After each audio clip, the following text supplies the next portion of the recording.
What you're looking at here is a lens motor that James from Sciencelookers was kind enough to send me to test out. The basic idea is it's a stepper motor that drives a gear which mates to a ring you put around either the focus or the zoom ring on the lens. As you turn the motor, the lens will either focus in or out. So I'm going to give a nice gradual adjustment on the focus here. Being stepper driven, I knew this is something a chrono controller could easily animate, so I fashioned a DD9 connector on the end of it and took it out to the local ballpark to play around for a bit. So right now, I'm testing this lens motor.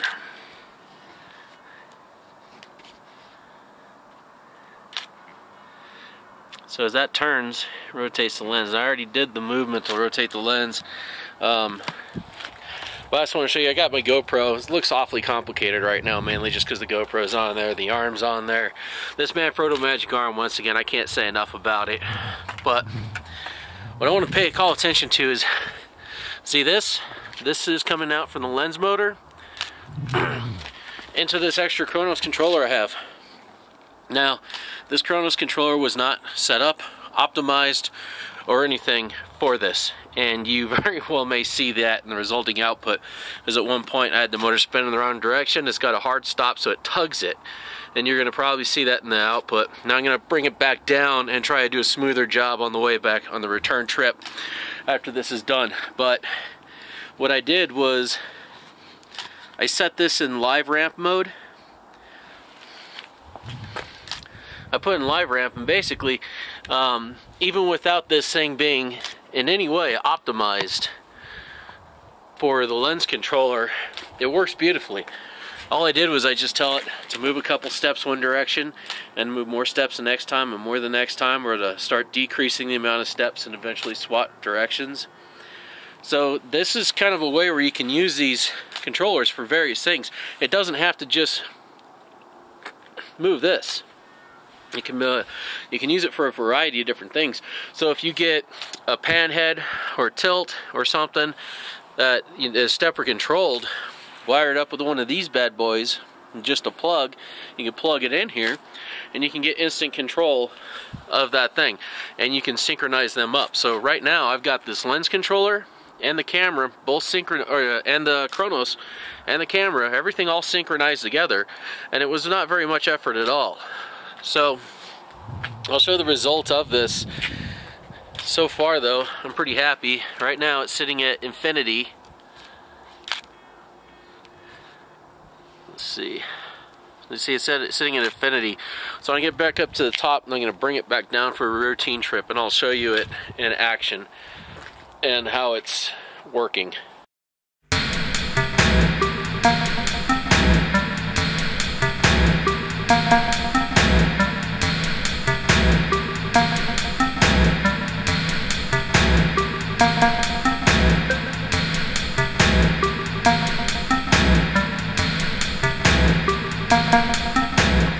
Okay, now you can see it's done. It is all the way up at the top, and this time I'm going to bring it down, but I'm going to go ahead and widen this out and go out to like 12 millimeter. I'll make it as wide as I can. I'm going to start bringing it back down, so I'm just going to run the default program in here. It's basically this direction, and there it goes. 29 minutes 55 seconds. You see here, this is still ready. This side means it's going to pull in focus. This means it's going to pull out focus. So I'm going to let it get a couple of shots.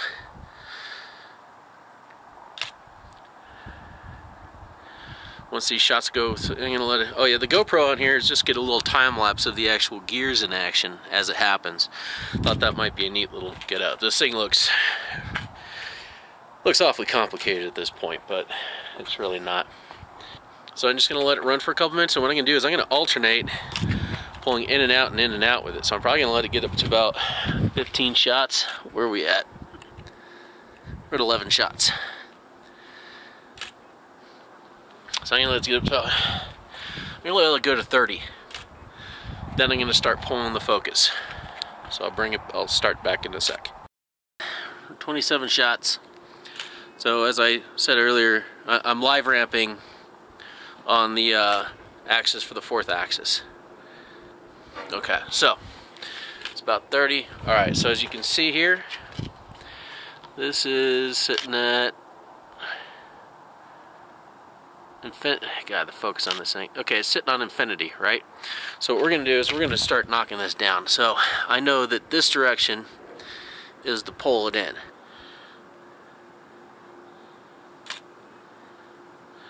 Okay, 11 steps.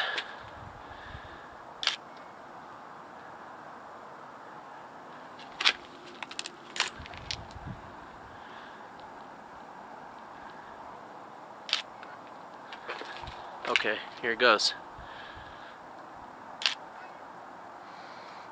Alright, now I don't want to go too aggressive. I'm going to knock this down a little bit. And you see, I push it this direction and it slows it. Now it's only going to move 40 steps. The next one will only move 30 steps. See? And I put it back to neutral. Just let it sit. So I'm going to give a nice gradual adjustment on the focus here.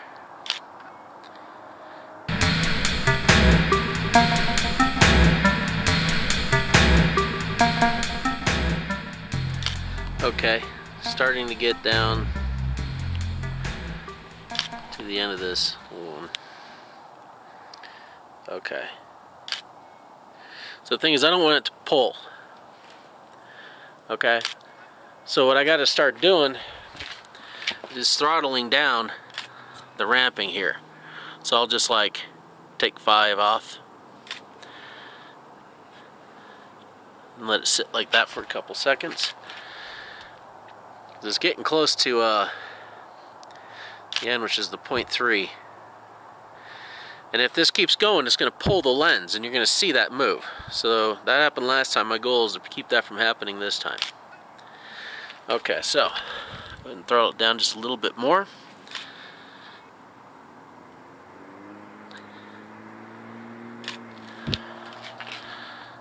Getting close.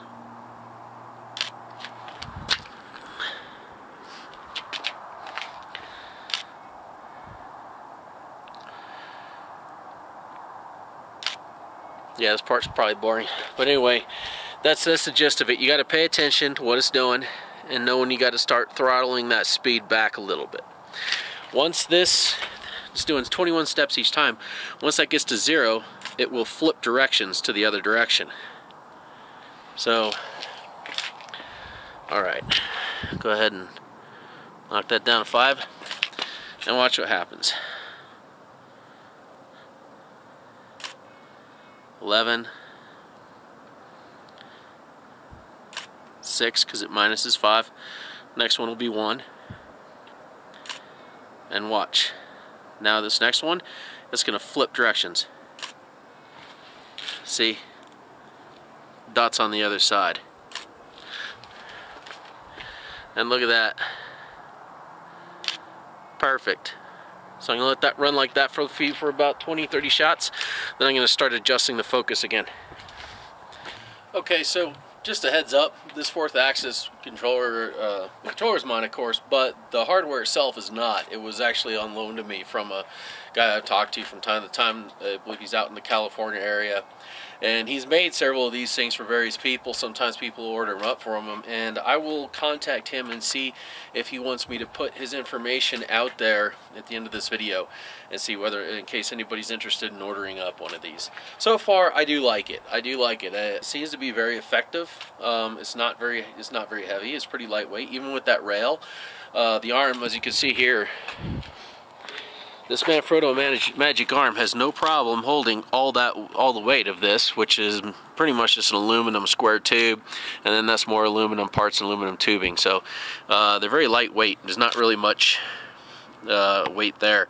So I'll see if he wants me to put his information at the end of the video or not. And then if you're interested in ordering one of these, you can contact them. And see. In the meantime, it looks like these Chronos controllers do work pretty well. I'm probably going to work on doing a custom script just for this type of device to see if I can find something that'll work really well with it with one of the Chronos boxes. Hopefully we can end up here. I can get my butt home. I'm really tired of being out. I've been out all day doing this kind of stuff. Videos and videos and videos, because this is apparently my life, because I have no life. Which which you guys all benefit from.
All done, and just to illustrate why I love this Manfrotto Magic Arm,